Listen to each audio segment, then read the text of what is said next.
Okay, good evening, everyone, and thank you all for joining us. Before we get into the thrust of our program tonight, just want to note this evening's session will conclude a week-long Shavua tone of thought and inspiration on the topic of Jewish identity.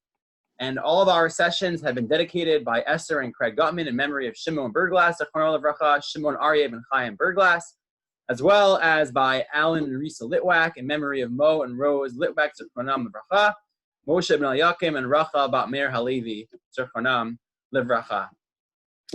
We think about Jewish identity. We normally contemplate the question of what Jewishness is and what being Jewish means to us. However, while we identify as Jews, it's important to acknowledge that there are other elements to the way we see ourselves, including our unique family backgrounds, our ethnicity, and the unique traditions that come along with them. Over the past few weeks, we have read about Avraham Avinu. In Bereshit, Parak Yud Zayin, Pasuk Hey, Hashem changed Avram's name to Avraham because Av Hamon Gayim Nitaticha, to reflect the notion that Hashem had appointed Avraham as a father of a multitude of nations. Based on this notion, the Rambam writes in a letter that all Jews, regardless of their ethnicity, whether they were born Jewish or not, are equally children of Avraham Avinu. We are all his spiritual descendants, and we all take on his mission of inspiring all the nations of the world to call out B'Shem Hashem, in the name of God, each in their own unique voice. Tonight, we have the opportunity to hear the three voices of members of the Jewish community who have unique ethnic backgrounds and unique stories to share. Our hope in conducting this discussion with them is that as a community, we learn from their experiences and gain insight into how we can be more welcoming and inclusive to all children of Avraham Avinu. On that note, I'd like to mention that tonight we will be listening to our panelists and hearing what they have to say. In that vein, I will be muting everyone in the audience, aside from myself and our three panelists. If you do have a question, please message me privately in the chat, and I will see if I can include it in our discussion. Now, to introduce, without further ado, our three panelists. And before I introduce them, I just want to thank all of them for volunteering their time and for volunteering to open up on such difficult and compelling issues. Firstly, I'll introduce Rabbi Dr. Ezra Frazer, who hopefully you can see. Right, Dr. Ezra Frazer is a veteran educator currently teaching at Heschel High School in New York. Right, Frazer studied at Yeshiva Har Etzion and Yeshiva University. He holds a B in computer science, an MS in secondary education, smicha, and a PhD. That's a lot of education. I gotta give you credit, Rabbi Frazer. I can never stay in school for that long. In Bible, all from YU. He was also ordained the Chief Rabbin of Israel. He recently graduated Air Force Officer Training School and serves as a chaplain in the U.S. Air Force Reserve. A man of all trades. By Frazer's ancestors include Moroccan and Eastern European Jews, as well as African Americans and Native Americans, a lifelong resident of Teaneck, New Jersey. He lives there with his wife and 3 daughters.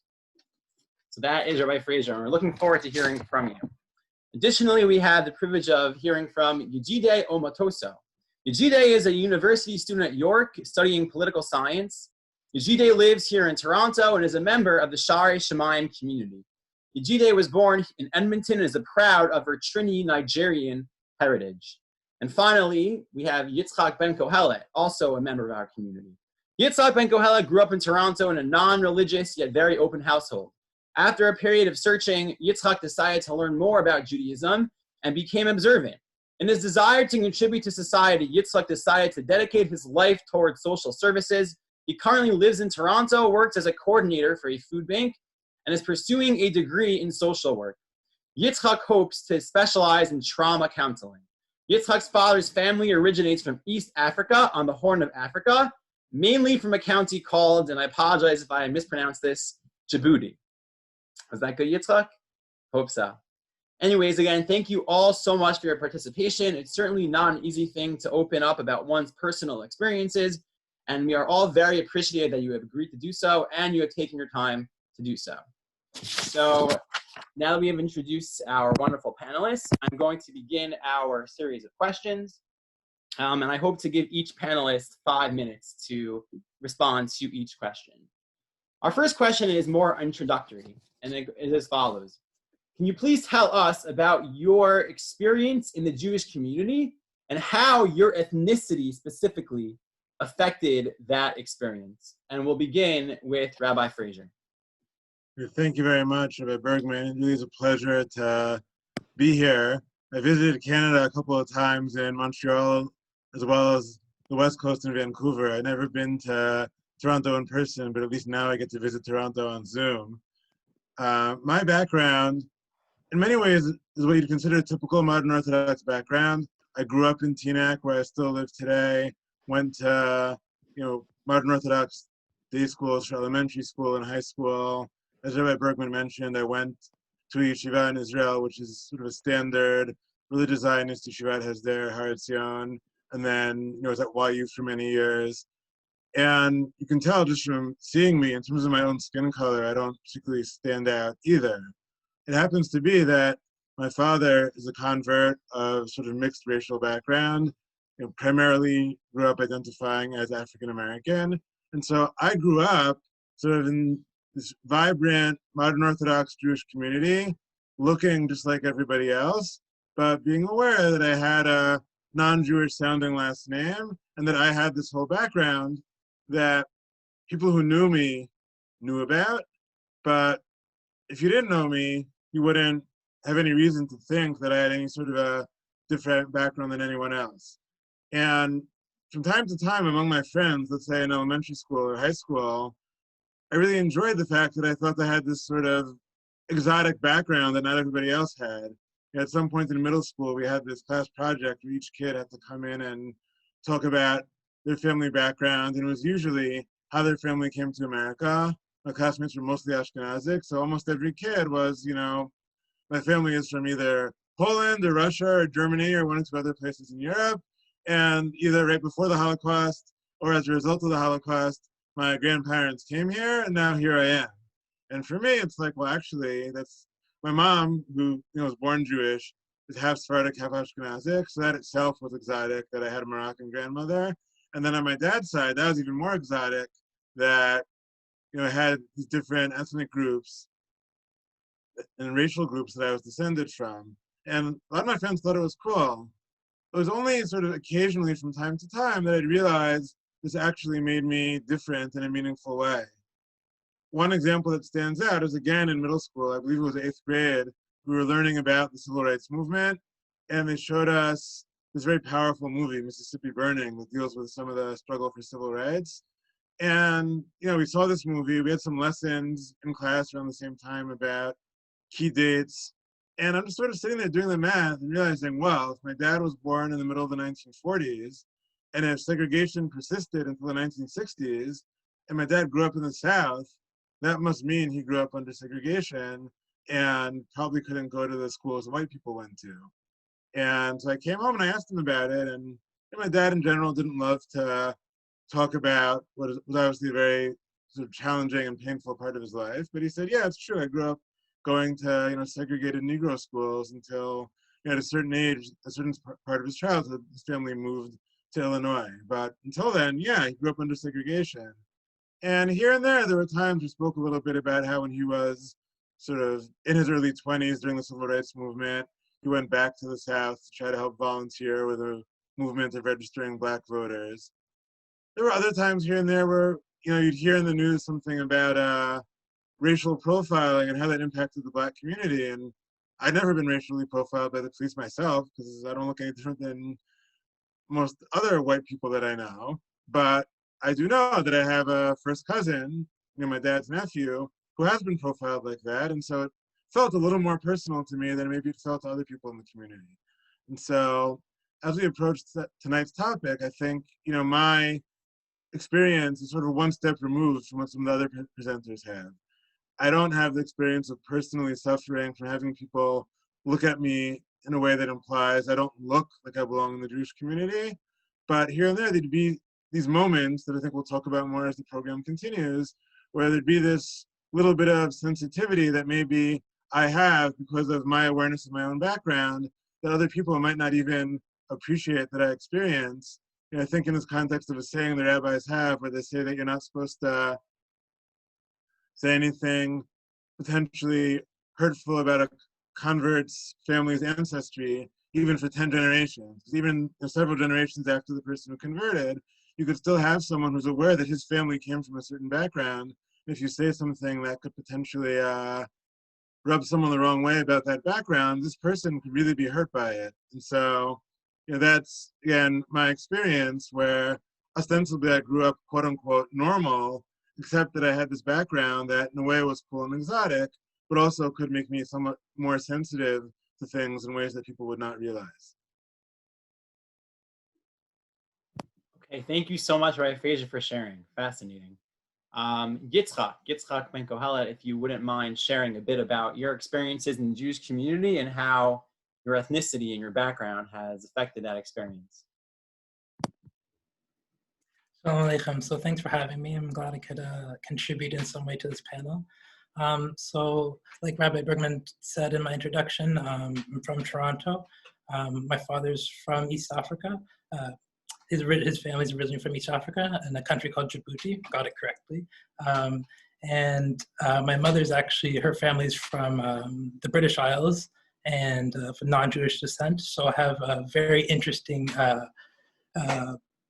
experience growing up, kind of not really seeing myself really straddle between different worlds, because actually growing up in Toronto, and especially the regions of Toronto I grew up in the suburbs of Toronto, were very diverse in and of themselves. So it wasn't so much of an issue, including all the Jews that I grew up with, even though a lot of them, most of them were all non-observant. They're from Moroccan backgrounds, a lot of immigrants straight from Iran, from Russia, from South Africa. So the Jewish community, though non-observant, was diverse in of itself. So I had friends from everywhere, so I fit in pretty nicely. And even going to like events on like Hanukkah or something at the Reform Synagogue, or going, we lived in obviously the Jewish neighborhood, so we would always go to like the kosher market to buy everything. It was very much fine. There's no real big issues. I remember growing up, like the slightest things that my mother would get irritated with was people would make comments, because my mother obviously doesn't look very much like me at all. People would make comments like, oh, is he adopted? Or even like small jokes, like maybe the stork made a mix up or something like that.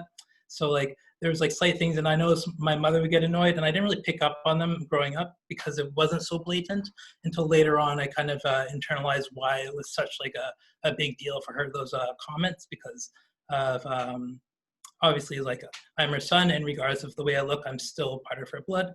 So I think it wasn't until really later on in life, growing up, that I started to become connected to Judaism. Specifically, a moment where I picked up a book in a bookstore. I was looking for some things, and by happen chance, if you will, I found a book by the Rambam. Didn't know who he was at the time, but I read it and I automatically kind of fell in love.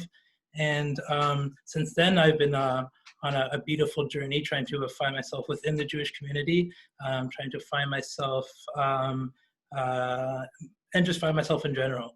And so it wasn't really until I became religious that I really had kind of was really affronted with my identity of itself, because I think if everybody really notices that in Toronto, and I've been blessed to be able to live in Jewish communities throughout the world, they're all pretty much divided up based off of specific cultural backgrounds. You go to a specific synagogue because that nusach is based off from a very particular country, and so the people who go there are usually pretty much from the very same exact same background. So being newly religious and trying to find yourself and not having an actual representation of your background somewhere, it was very difficult for me.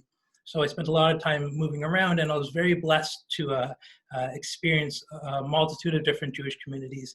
And it wasn't really until I realized how beautiful it is where I'm currently living in Toronto, because it was having multiple experiences in different communities that weren't so used to having different faces around, that I really understood that me being observant and me being visibly African might cause issues. So like nothing major, but I mean like the most impactful moments I would say would be things like maybe not being so welcomed into communities, or even more blatantly, I would have comments made to me, like questions made to you, are you Black, or are you Jewish? So my ethnicity and my navigating in the Jewish community has really kind of led me to explore and really open my eyes to a lot of wide things in a plethora of communities, but it also has made me really come to terms and really come to face that I do have a unique identity and I do have something unique to offer, and it's just not to myself, but people do view me differently. So it is almost a blessing and a curse that becoming religious has awoken this within me, that I do have a very unique and specific perspective in life. So hope that's a good introduction so far. Fascinating and very meaningful. Thank you so much for sharing. Okay, and Yejide, if you don't mind, for just a few minutes, sharing a bit about your experience with the Jewish community and how your ethnicity has affected that experience. Okay, yeah, so I'm Yejide, and I'm a university student from Alberta, and I actually just moved to Toronto this year, so I'm pretty new to the Jewish community in Toronto. And like a lot of the experiences I have to share are from Alberta, but there are also many things that happen here. And I'm also I've been part of the conservative and Orthodox communities.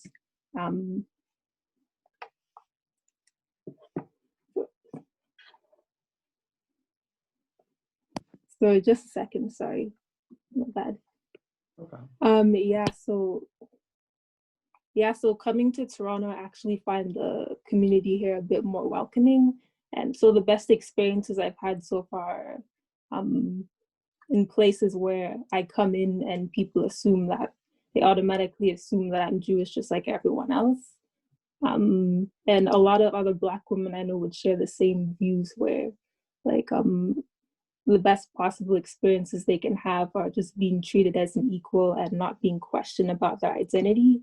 I think that's the biggest thing. If you can take any lesson from here, it's just maybe not to ask too many questions and to treat everyone as an equal, and not to make too many types of interrogations unless they want to reach out and tell you. And so I've had many positive experiences like that, but I've also had a few negative experiences coming to certain shuls. So there have been times where I did get kicked out. And for example, one of the reasons were that like a certain synagogue didn't want non-Jews praying there, but they didn't even bother to ask, and they didn't know me. And this has happened on several occasions, and with Corona, it can get a little bit worse because security can be used as a bit of an excuse.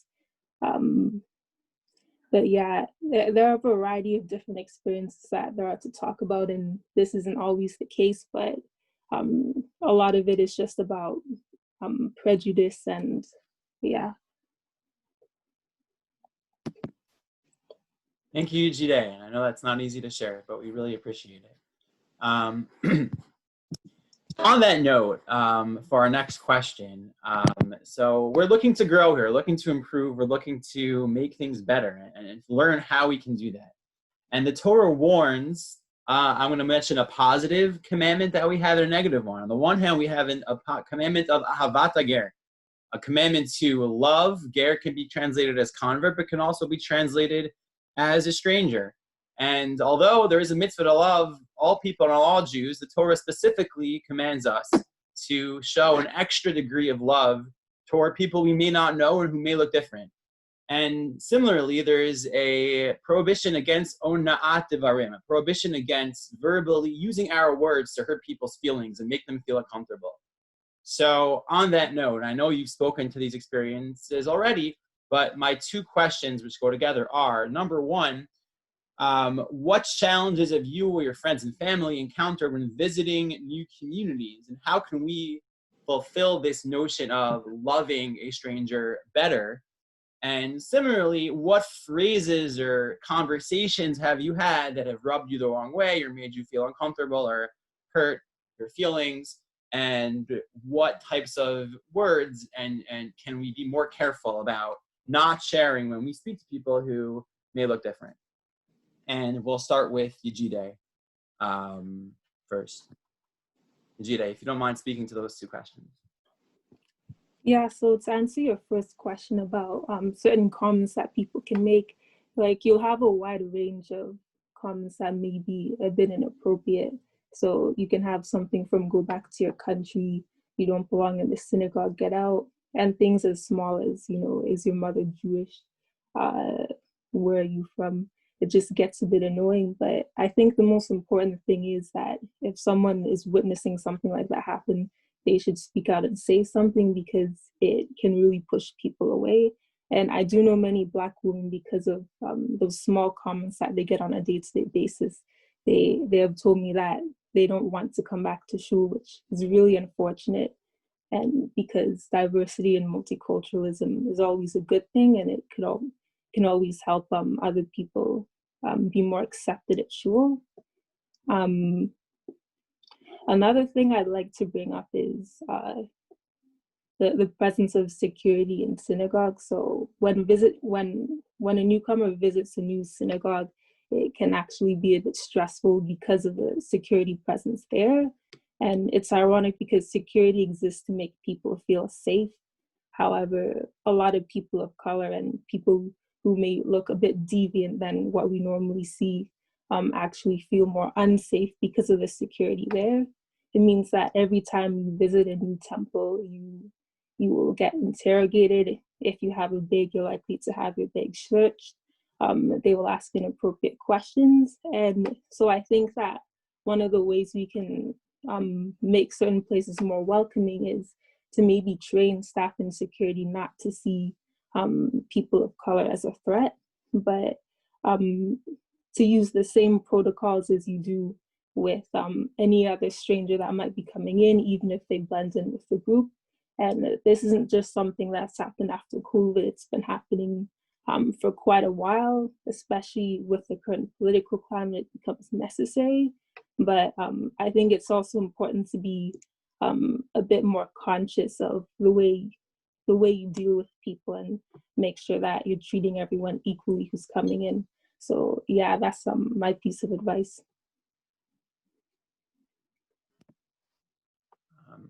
Thank you so much for sharing, Yejide. I just want to point out that I think something Yejide has said is that there are certain things that people might say totally innocently without recognizing that they're offensive, or security personnel might be trying to do their job, and without even realizing it, they're being insensitive and they're saying things that make people feel very uncomfortable. And I think that's something that we have to keep in mind. So thank you so much for sharing. I'd like to turn to Yitzchak next. Yitzchak, again, if you don't mind sharing, number one, how we can be more welcoming and making sure that everyone who comes into our communities feels loved and welcomed, even if they look different, and also what types of phrases and conversations should we avoid to avoid making people feel uncomfortable.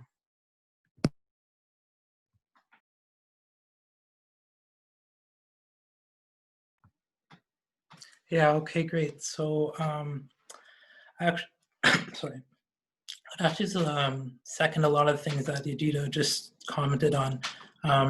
I think just to follow up quickly, I mean, the commenting on even security, even just kind of this idea of being wary of outsiders. I have many times I've actually instructed friends of mine who are Jewish, but are of much darker complexion with longer beards and aren't so observant. So when they put on a kippah, it might look a little bit different to outsiders. I've actually instructed them to wait for me to actually invite them in, because I know there might be some issues. And even I've actually had female relatives that actually, when they came into the synagogue to come to the Kiddush later on, they've actually been instructed to go to the back because they were assumed to be wait staff. And so experiences like that, I think, is not, I don't think, indicative of any particular community or security service. It just relates to having to educate that there is kind of like a wider view of what a Jew is, and even the Jewish members of those communities who are part of the security staff have to be kind of more open that there can be outsiders coming into your communities that might look different and still be part of your community. So I think that's really important. But I think from personal experience, I think like I commented on my introduction, the like kind of the most harshest issues I've had and the most standoff issues I've had have been thankfully outside of this community and outside of this country of Canada, mainly in comments, something as, like I said, as harsh as people asking me kind of innocently enough, but it's still very much hurtful. Like, are you Black? Are you Jewish? Or they'll ask me, how are you religious, or why are you religious, without any pre-notion of like, hey, welcome to our community, what's your name, you're new here. So even if it's like simple questions where somebody's innocently enough wanting to ask like, hey, you look different, I want to get to know you better, the best way to go about it might not be being like, hey, where are you from? Even as earnest as it is, it might be like, hey, what's your name? Welcome to our community. Or even if you've been in the community, if I've been in the community for a while, it's been like I've seen you a while around, and I like to get to know you better. It seems very simple, but you'd be surprised that a lot of people kind of forget about that because they see something different and they think it's okay. And it's very earnest, and I get it, but it's oftentimes people don't think about it. They think it's kind of like obviously, because I think it's because I am different, I must have something about me that I kind of always have to answer for. That's what it kind of always seems like sometimes. So it can be very exhausting to have these questions happen, especially if you're in a synagogue with hundreds of people and you're getting it constantly. It kind of makes going to a synagogue on Shabbat a little bit not so inviting. Even though these are the most heartfelt and warm questions, it is the fact that these questions do have a time and place, and sometimes a person is just a person, and they don't want to get into their deepest details about their background to the person that they just met. So I think one of the best things we can do is that when you see somebody different in your community is welcome them. And you don't have to get into a big conversation. You don't have to bring them to your Shabbat table, but you could easily say, hi, welcome, what's your name? And that's it. And it doesn't have to go any further from there. If you want to get to know more about them, maybe take that over the course of time and don't immediately try to get their whole family history and their reason for their religiosity in that short period of time just because they look different than you. Because that usually doesn't happen if somebody who was from the same community but wasn't a regular member and wasn't religious, they usually wouldn't get the same rundown purely based off appearance. So I hope that's a nice rundown of that.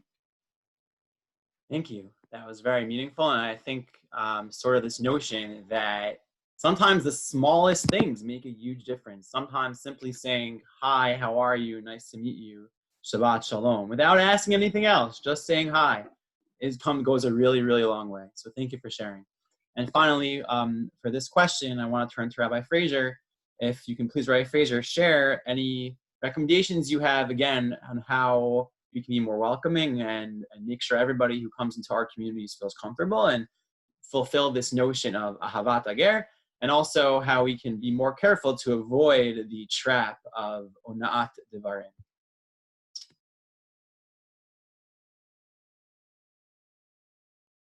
Okay, thank you very much. So, like I mentioned before, I feel a little bit one step removed from what was described by the other panelists. I have not had the experience of being profiled by security because I do look just like everyone, or almost everyone else in my community. But from time to time, there'd be these moments where, despite being one step removed, someone would say something or ask something about my background in a way that implied something that maybe they did not mean in sort of nasty or offensive way, but if you think about how it would sound to me, that's how it's going to sound. For example, I am pretty open about the fact that my father's a convert. I don't think that's anything to hide or be embarrassed. So sometimes if it comes up in conversation with someone who does not know me particularly well, they'll say, oh, well, when did he convert? Before or after he met your mom? And the implication is, if he converted after he met your mom, then he probably only converted to marry her, and so he's probably not a very sincere convert. It happens to be he converted long before he met her. He's pretty committed to his Judaism. He's completed multiple Daf Yomi cycles. But just hearing someone say that, realizing the implication is every convert is suspected of potentially not converting sincerely. And so even if, in fact, like my dad meets the cut of being sincere, but the default assumption is that converts are not sincere, it always rubbed me the wrong way. In a way, I felt bad for people who say it, because I feel like part of the implication is they think so little of their own Jewish observance, they can't imagine why anybody would want to convert except to marry someone. And it's too bad they think that. But it's also hurtful that people who often have, made unbelievable changes in their lives as adults to embrace the lifestyle of Torah and mitzvot are constantly being questioned for like why they did that. Here and there, other comments have been made that were totally innocent, but could still be a little bit hurtful. When I was in first grade, my first grade teacher had us make Rosh Hashanah cards for our grandmothers. So I raised my hand and say, well, what happens if your grandmother's not Jewish? So the first grade teacher assumes what I mean is my grandmother's not Orthodox, and says, it's a terrible thing to say, we're all Jews. And like, she was trying to teach me to be open-minded towards non-observant Jews, but it never dawned on her that my grandmother just isn't Jewish. And I just wanted to know, like, what type of a card should I make if my grandmother's not Jewish? So, she said to the principal afterwards, apparently, I just wanted to make sure I said the right thing. I assume his grandmother's a non-observant Jew, right? And the principal's like, no, his grandmother's not Jewish. And so I think she felt bad afterwards. But, I think there's a lesson there that you don't assume just because someone has the same physical appearance as you, that they can't have a different background than you. Here and there, I'd overhear comments people would say that would sort of imply, on the one hand, they find the story of this or that convert to be very inspiring, but with a bit of a not in my own backyard kind of implication. Like, I think that person's really amazing, but I wouldn't want them to, marry into my family. Like, I'm not that impressed. Or, I still don't think they're exactly just like the rest of us after they converted. And I think the hardest part, which I don't want to imply this happens all the time, it doesn't, but when it happens, it's something I can find very upsetting, is, the small number of people within our community, and I hope it's a small number, who are comfortable saying outright racist things, but would know to never say them in front of someone who looks Black, because you wouldn't do that. Well, because I don't look that way, so people like that will have no filter around me. And so here and there, hearing people, make comments, even use a word like, Schwarza, that I think we should expunge from our vocabulary. And whoever's saying it won't even realize why that would rub me the wrong way, because they don't know my background and they can't tell from looking at me. And so, I don't think racist comments should be made, even if there is no one in the room with an African-American or Black background. But you shouldn't also assume there's no one like that in the room just because no one looks that way to you. On the positive side, to conclude, I will say, along with that unfortunate reality that sometimes we do find people within our community making racist comments, the first Jews my father met, in many cases, were Jews whom he met through his civil rights activities, Jews who were involved in the civil rights movement. And so, and ever since he did convert and join the Jewish community in Teaneck, he's been very much embraced by our shul. He loves the community and people there love him. And so, I think what I mentioned a second ago is something we have to be concerned about, but I don't mean to imply that that characterizes our community. I think most people in our community really are wonderful people who want to be welcoming to people of all types and backgrounds. Thank you so much for sharing. I'm very appreciative of everything that all of you are sharing. And I think you've already provided a lot to think about in terms of how we can improve the way that we interact with others. So our next question I'd like to ask is a toughie. But I think it's important as a faith community to consider how we should think of our own faith and our own teachings and how they may affect others. So the question is as follows. There are certain verses from Tanakh and statements by the sages, by Chazal, that can be understood as insensitive to people of color. I'm not going to give any examples of those, I don't think it's the context for that, but let's say that there are some that could be understood that way. How would you respond to those Jewish sources? What do you feel like when you hear something like that? What would you suggest that people who are discussing such sources or psukim or statements from the rabbis, how would you suggest they approach those statements? And for this one, I'd like to begin from Yitzchak.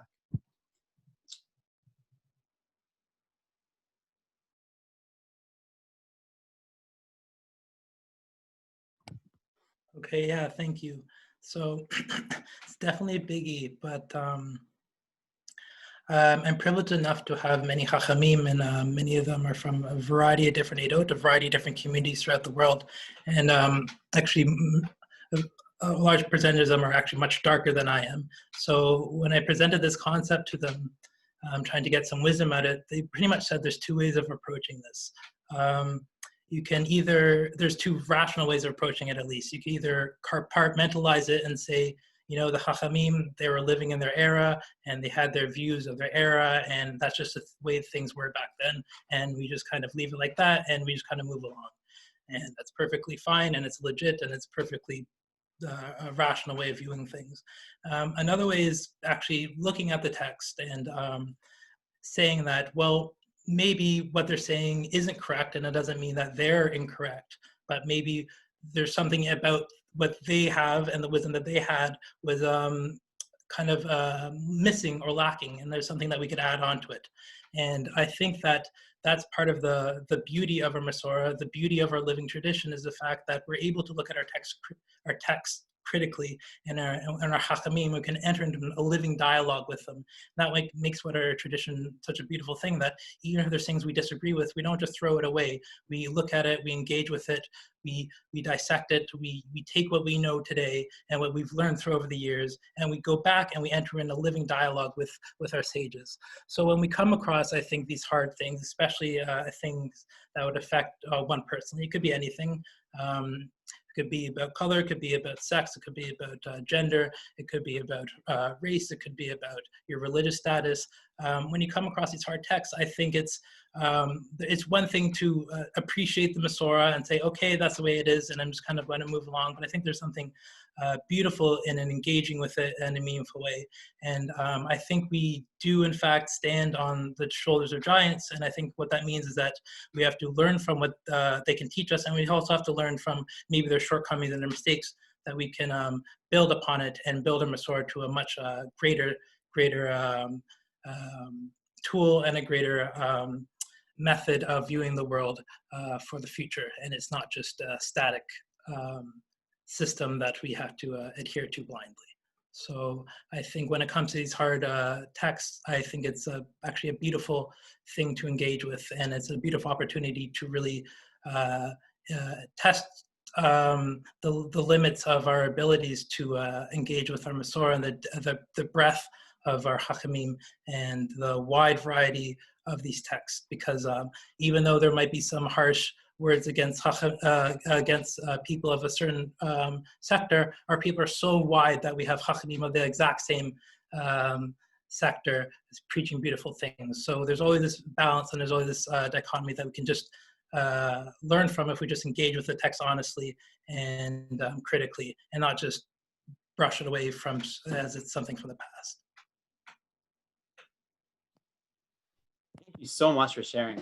I'm really in awe of how you can look at a topic like that, which really might be very hard, and still be able to look at it so rationally and thoroughly, and look to gain from it. And I think, as we all think about what's going on tonight and all the questions and answers, I think we can all learn from that there are certain issues that we might think one way about, but we can, if you look more deeply and carefully and thoroughly, there's so much to learn from all sorts of texts and traditions and people, for that matter. Okay, I'd like to now ask Rabbi Frazer again.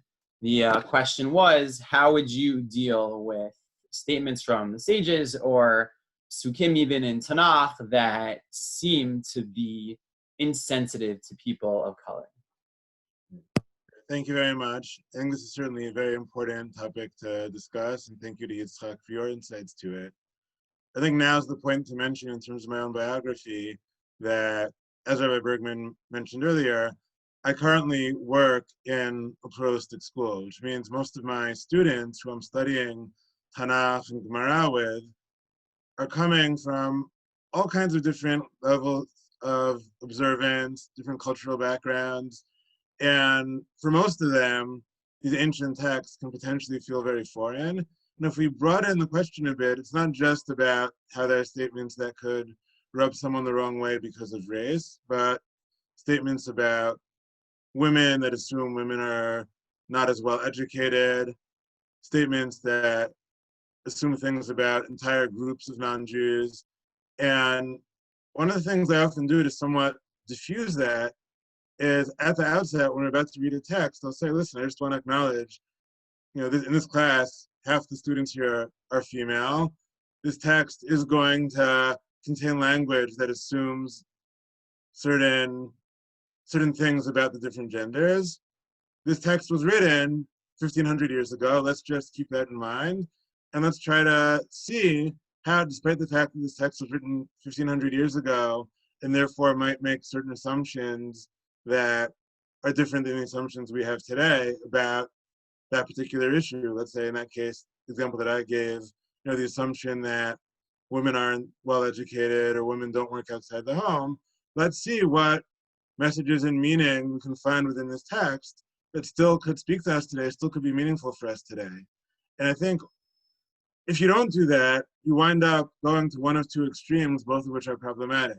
But one extreme is to say, look, it was written so long ago, the assumptions were so different, I probably can't learn anything. I may as well dismiss them as, primitive ancient people. And I think if we do that, we lose out on so much wisdom. And I think we'd be fooling ourselves to think that the only people we can ever learn anything from are people who live in a society just like ours with the same exact cultural assumptions as, 21st century Western countries. And then anyone who lived before a few decades ago or is alive today, but in other parts of the world, would have nothing to offer us. And so I think that would be a terrible mistake. I also think it would be a mistake to say, well, look, we're religious, pious Jews. These holy rabbis said X, Y, and Z, and so therefore it must be like a literal, absolute truth that's true in all times and places. And here, Yitzchak spoke about consulting Chachamim. You always want to, speak with scholars who have enough of a breadth of knowledge that they can get a sense of where within a text are you dealing with some basic principle that's core to Jewish belief. And when are you dealing with the rabbis maybe giving a mashal, a parable, or an allegory based on the reality that they know? I mean, often they'll want to explain how to relate to God, and they'll give some parable that's meant to make it relevant to our lives, talking about a king doing X, Y, and Z thing. And we live in democratic countries where our leaders can't do that, but we understand that they lived in a time where a king could do that, and through that language, they're trying to teach us something. And if we accept that, we can then understand the lesson they're trying to teach us about God. And I think, to give one example, I don't want to get too much into the details either, but the story in which Miriam and Aaron are slandering Moshe and speaking about Moshe's marriage, some of the interpretations of that are sort of racially charged in the assumptions of what it is that they were saying about Moshe's wife and where she came from. The overall message of that story is all about the importance of not slandering other people and purity of speech. So obviously the rabbis who are writing these commentaries to teach us that lesson would never deliberately engage in hurtful speech in the very text in which they're trying to teach us why you should not engage in hurtful speech. And so clearly they said what they said because in their time and place, it wasn't perceived as being offensive in the same way. And so when we go about this, I think we'd be losing out if we just said, oh, we're gonna, censor Rashi or censor the Talmud and cut those pieces out.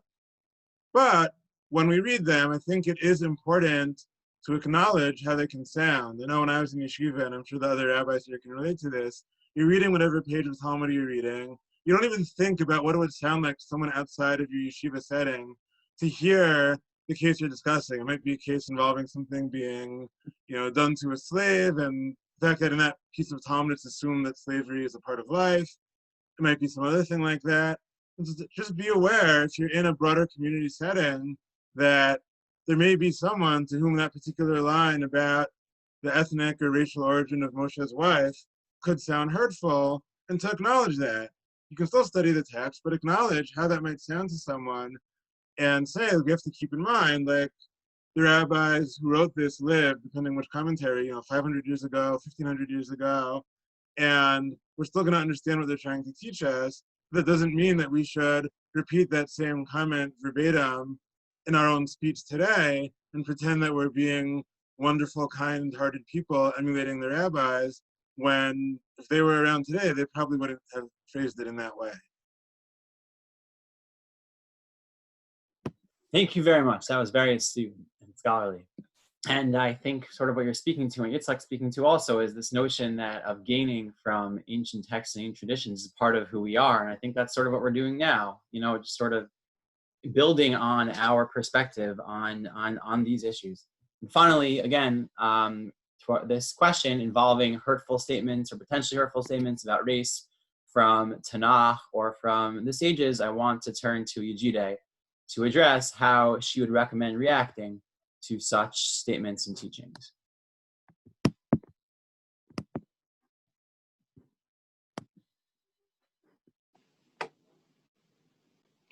Okay, well, I think a lot of the important things were covered here, but I think the main point is that we should always address something when it's there and not just skim over it and ignore it and gloss over the issue, because if you address it, then you're making sure that your students aren't feeling alienated and that people of color want to return to your class.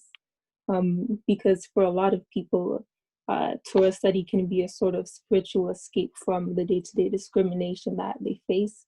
And so when teachers address that in the Beit Midrash, in the study hall, it makes it a space that's a lot more welcoming, and it's kind of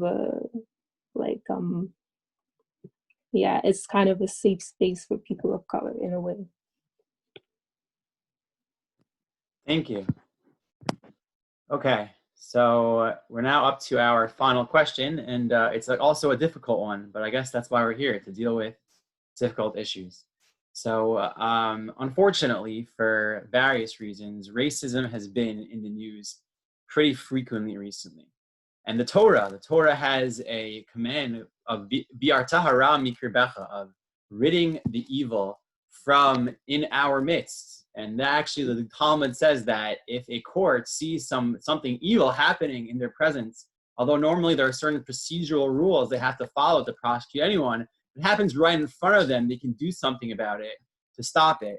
And so my question is, how would you recommend, when we hear about something racist or a racist crime or racist statement in the news, in the greater world, or something that happens in our community, how would you recommend responding?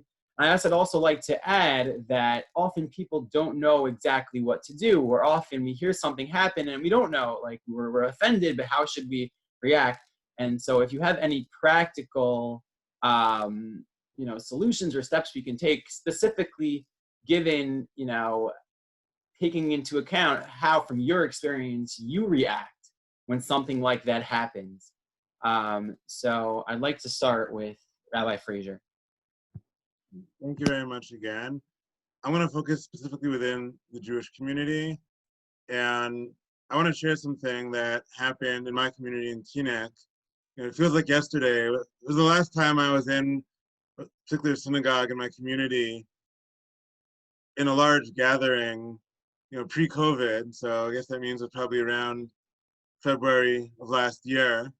And the rabbi in this particular synagogue had decided, months earlier, that every few weeks he'd have some event during the winter Friday nights, especially when Shabbat starts early, so there's time to come out to an event after dinner, talking about different sort of social challenges within our community. And one week, the topic he chose was racism within our community. And first of all, just the fact that he held that conversation sent a valuable message to those people in the community who are concerned about the phenomenon, that the rabbi and the leadership of the synagogue think this is something worth having an event about. In that sense, you've fulfilled that by having this event tonight. But then at the event, the rabbi mentioned something that I thought was very important to mention. And I mentioned earlier, it always rubs me the wrong way if you hear someone use the word Schwarze, because that essentially means we have like our own racial slur unique to our community that we use to speak in a racist way about people who look different. And he essentially said, look, he doesn't speak that way anyway in his sermons, but as a goal for the community to create a culture where no one would ever feel comfortable getting up in front of the synagogue speaking that way. And that could involve some discomfort. That could mean if you have someone from outside your community visiting who, in a cavalier way, says something like that, in that case, it might be, the rabbi or leader who'd be the one to speak up, raising their hand and saying, excuse me, we don't use that word here. That's not how we talk in our community. And as a private citizen, maybe if you're not part of your synagogue's leadership, you wouldn't necessarily feel comfortable in shul being the backbencher sitting in the back, standing up and calling that out. But the same applies to other contexts. Maybe it's a Shabbat meal where you're with a few other families and someone makes a comment like that. And you have to use judgment. Sometimes, directly calling something out can be hard, but, giving someone a bit of a dirty look, sort of move the awkwardness away from the people who are offended by the language feeling uncomfortable, towards creating a culture where the person who uses that kind of language feels a bit uncomfortable because they feel they're being looked at as having spoken inappropriately. And just sort of shifting our culture in that direction a little bit more, where people just don't feel it's okay to use language that could be seen as racially insensitive within our community, because people know that our community doesn't tolerate that. I think, that's something small in some ways. It doesn't sound like as grand as going out to a protest or joining an activist movement, but it can be hard because it's often your own friends and neighbors that you're giving these dirty looks to. You're saying to them, like, excuse me, I don't like having that language used around me. But if you can take that step, if we do that collectively, we can create a culture that will feel that much more welcoming to all kinds of people. Thank you so much, Rabbi Frazer. And next, I'd like to turn to Yejide. And again, the issue we're addressing is how you would recommend responding to racist incidences, whether they're in our community or in the broader public. So I like to deal with the part of the question that's more about the big things that we see on the news and in the media. And oftentimes people don't know how to react to cases of oppression that are seen, and they don't want to do anything too grand and too risky. But there are many small things that you can do within the community and in the small interactions. And that doesn't involve needing to even support something big or the other. And I think one of the best things that you can do for a group that's oppressed is just to listen to them. So having that support and knowing that you're heard is one of the best things that a marginalized group can have. They don't, just knowing that there's a community to support them. Another thing I'd like to add is that a lot of these experiences can be personal, and they shouldn't always be turned into a sort of debate. So everyone is entitled to their own opinions, but it's important to listen to people who are more experts of their own experience. So it comes back to just listening before you speak. It's one of the most helpful things that you can do for a certain group of people. Yeah. Thank you so much. Thank you for sharing. And finally, with our final answer to this, our last question, I'd like to turn to Yitzchak to again give us any insight or guidance you have on how you would recommend responding to a racist incident in or in the broader community.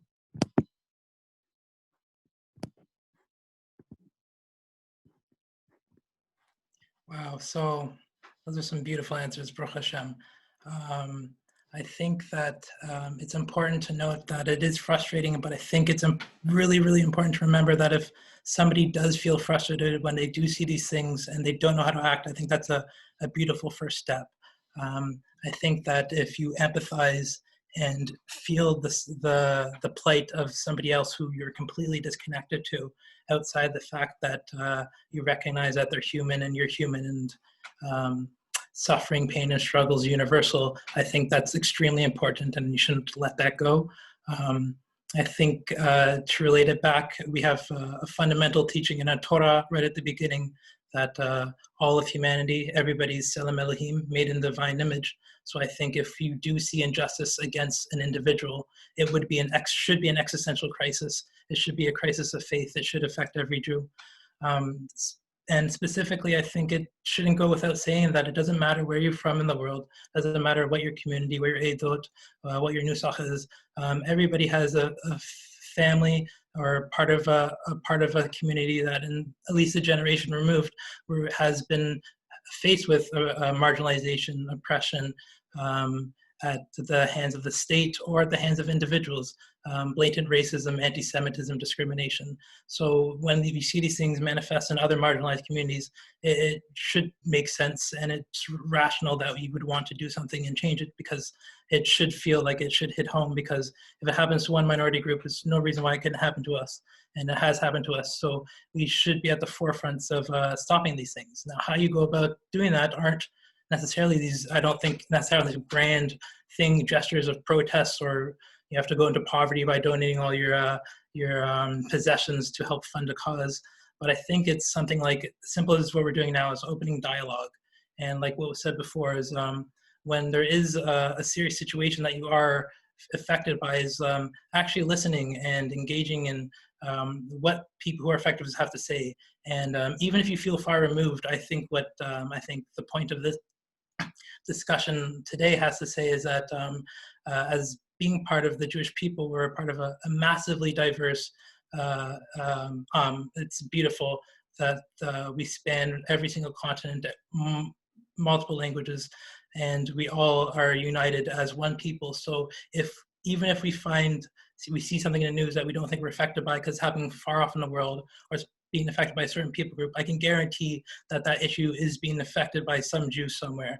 So I think that when these issues do come up, it doesn't have to be as complicated as wanting to change the world, but it can be as something as simple and fundamental as changing yourself and changing the way you view things, opening your eyes, engaging in dialogue, engaging in acts of justice, be it through speech, be it through charity, and especially through your actions and your everyday occurrences with the people around you.